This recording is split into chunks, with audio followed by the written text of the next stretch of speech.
Barangkali ada yang ingin ditanyakan terkait dengan kurikulum Merdeka seperti apa, silahkan ya, jangan ragu lagi, silahkan ditanyakan.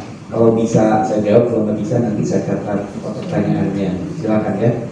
Sebelum kita, sambil saya membuka pekerjaan teman-teman kita. Oke, silahkan, ada yang ditanyakan sebelum nanti saya paparkan dari mulai seperti apa sih kurikulum Merdeka itu. Oke, silahkan. Enggak, silakan, bebas saja. Silakan Pak. Pak. Terima kasih. Nama saya Rahmat Kurniawan, Menteri Ekonomi.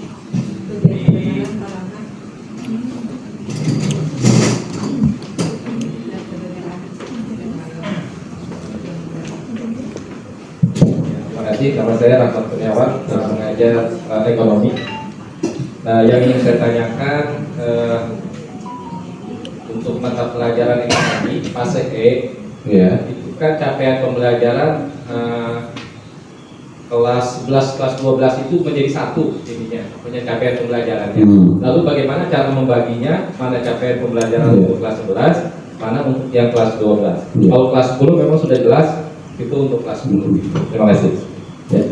Terima kasih Pak Rahmat ya, ini luar biasa pertanyaannya, berarti saya yakin beliau sudah membaca CPI-nya kalau gitu, makanya bisa bertanya.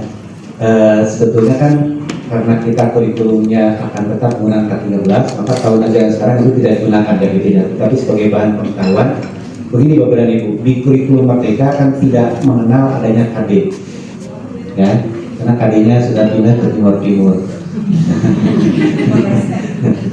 sudah bercerai dari anak. Nah, di kurikulum Merdeka itu yang ada adalah CP. CP itu apa? Capaian pembelajaran. Apa capaian pembelajaran itu? Kompetensi minimum yang harus dicapai oleh peserta didik. Setelah peserta didik menyelesaikan pembelajaran. Masih koma tuh. Kalau KD itu kan hitungnya per tahun. Nah, kalau CP hitungannya bukan per tahun, tetapi per fase. Nah, itu istilah barunya. Jadi di dalam kurikulum Merdeka tidak dihitung tahun, yang dihitung adalah fase. Fase itu dimulai kapan? Dari sejak PAUD dan TK, namanya fase fondasi.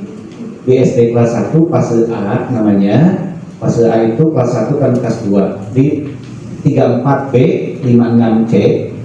Di SMP kelas 7, 89 namanya fase D. Nah, 3 tahun paling lebih dahsyat lagi. Di SMA dibagi 2 fase, fase E untuk kelas 10, fase F untuk kelas 11, 12. Bagaimana cara membaginya? Nah, ini yang menarik, Bapak dan Ibu sekalian, saya jelaskan begini. Dalam konteks kurikulum Merdeka atau sebetulnya dalam kurikulum 13, ketika kita akan menyusun perencanaan pembelajaran, Pak, kenapa harus direncanakan pembelajaran itu? Ini mohon izin saya di sini ya. Kenapa harus direncanakan pembelajaran itu? Ya, agak panjang Pak ya, biar nanti dapat konsepnya.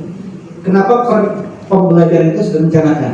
Karena belajar itu a change in behavior as a result of experience.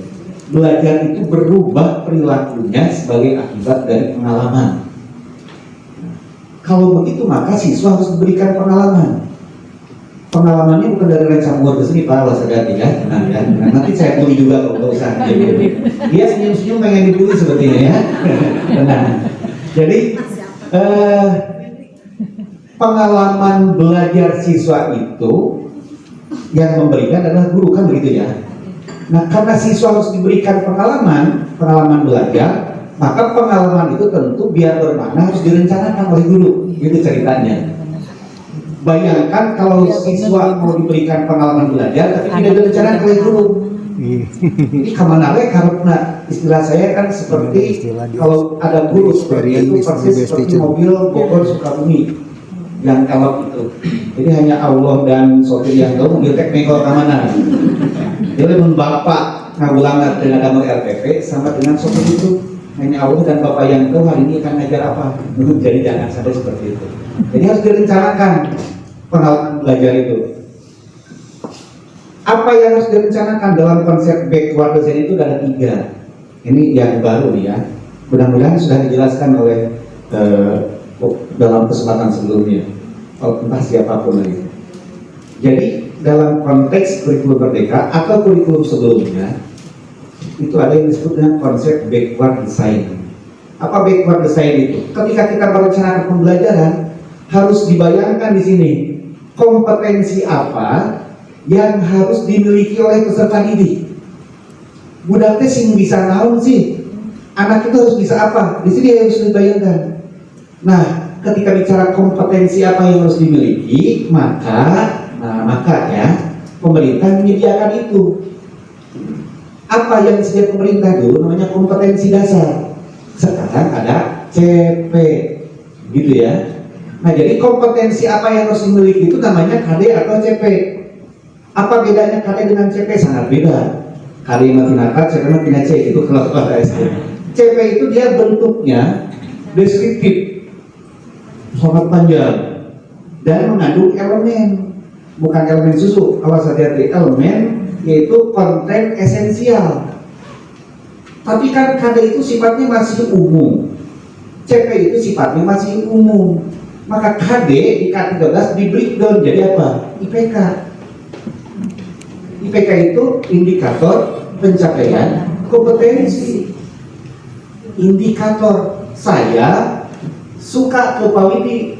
Apa indikator saya suka? Oh, sering ngasih bunga, senyum, ngasih uang, itu indikator.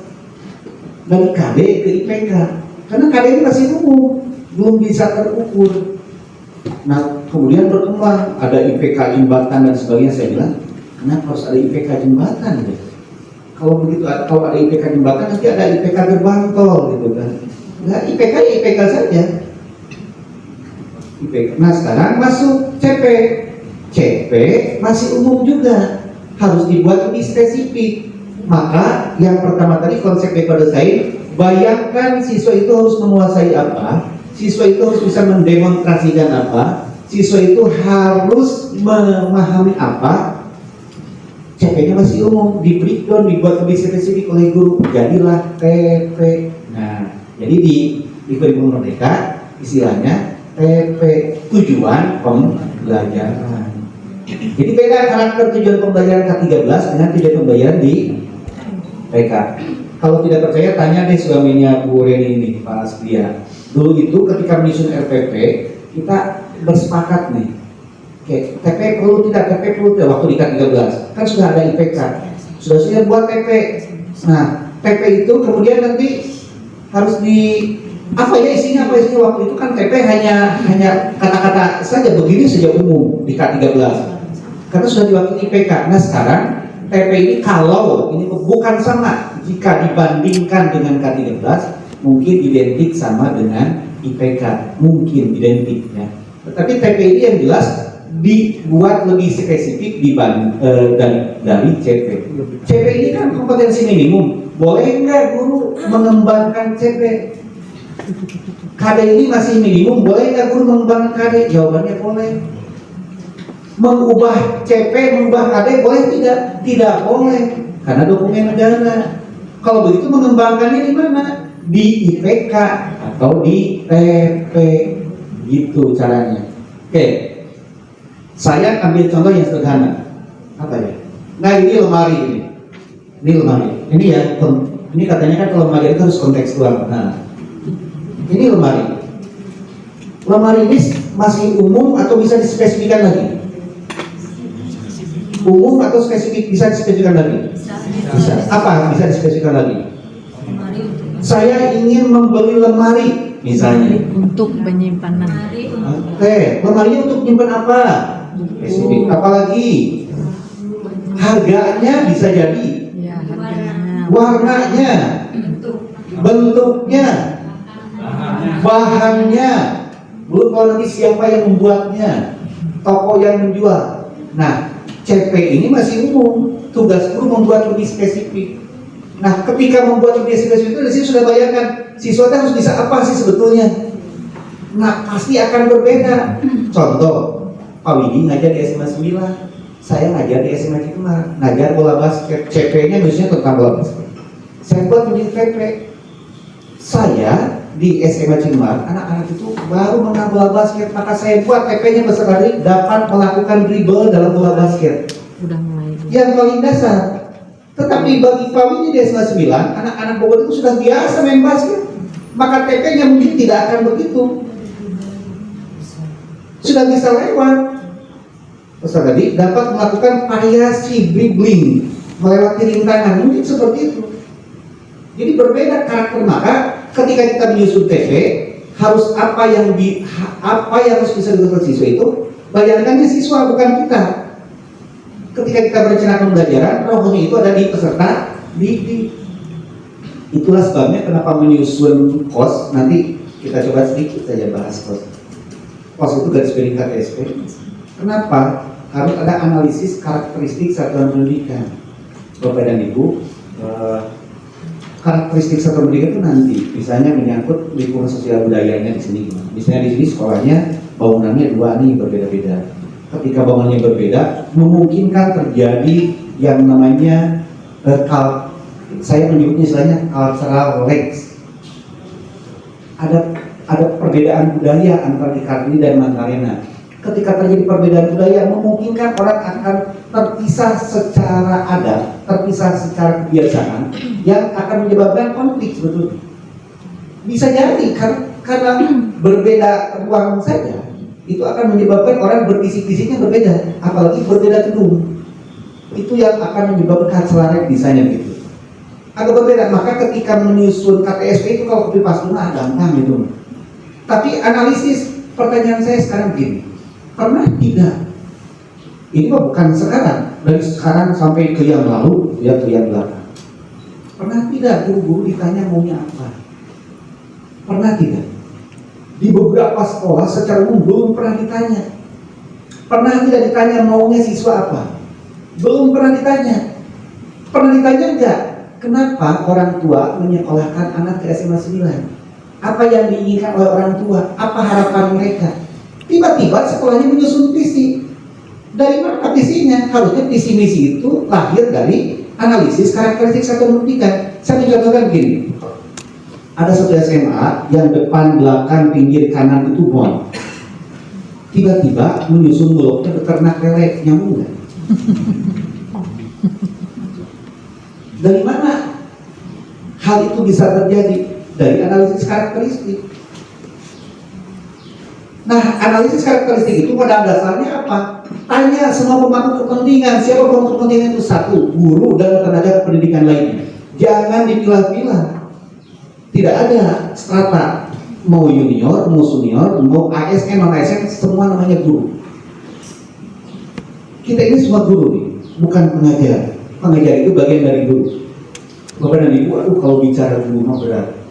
Orang tua saya kebetulan alumnus guru yang sudah pensiun dari sekolah lalu, guru SD. Ibu saya kebetulan kepala sekolah, makanya saya sejak melihat ibu saya sibuk di kepala sekolah, saya berjanji dalam hati saya tidak akan jadi kepala sekolah.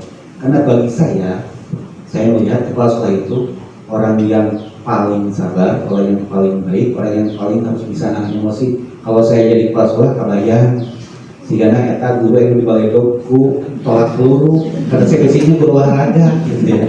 Kan tadi cerita dengan siapa beliau senior saya itu yang guru SPI dulu ibu.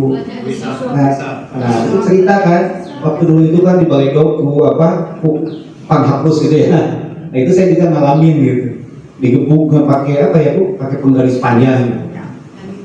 Saya lihat wah ternyata jadi kepala sekolah saya tidak akan sanggup. Karena luar, ya, orang yang bisa jadi kepala itu orang yang sangat luar biasa, punya kebijakan luar biasa, bijaksana dan bijaksini gitu. Kemudian hebat, luar biasa, sabar, ya segalanya deh. Makanya saya itu berjanji saya tidak akan mungkin bisa jadi kepala sekolah. Jadi kepala sekolah dijerumuskan oleh orang lain sebetulnya. Nah, jadi saya kembali Bapak dan Ibu semuanya. Backward design, bayangkan di sini apa?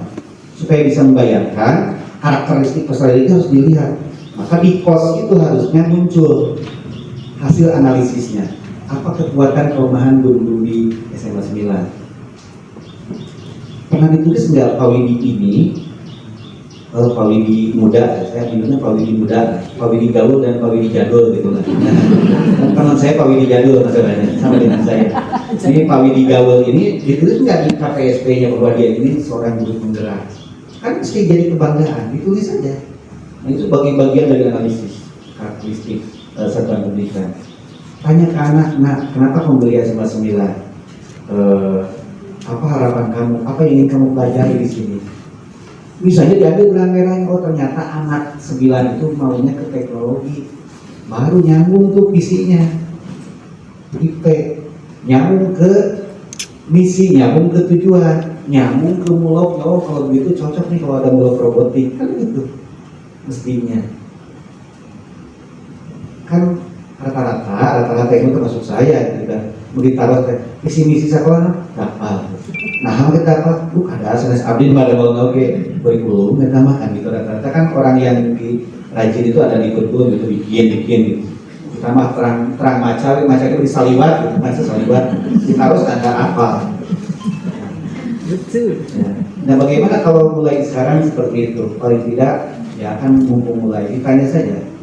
Guru harapannya apa sih di SMA 9 ini? Apa bayangannya? Saya pakai langsung untuk BK. Mudah-mudahan bisa menjawab. Ada berapa persen siswa yang melanjutkan baik ke negeri ataupun ke swasta? Rata-rata saja. Berapa persen? Ini, Pak ditanyanya satu jawabannya panjang nih Pak kalau pas sengaja. Berapa persen? Yang melanjutkan ya. Yang melanjutkan? Kurang lebih kemarin, tahun kemarin 80 kan. 80 saja ya. Iya. Kita ambil rata 80%. Taruhlah flat tiap tahun 80%, entah itu sendiri atau swasta. Pertanyaan saya, yang 20%-nya diapakan oleh sekolah?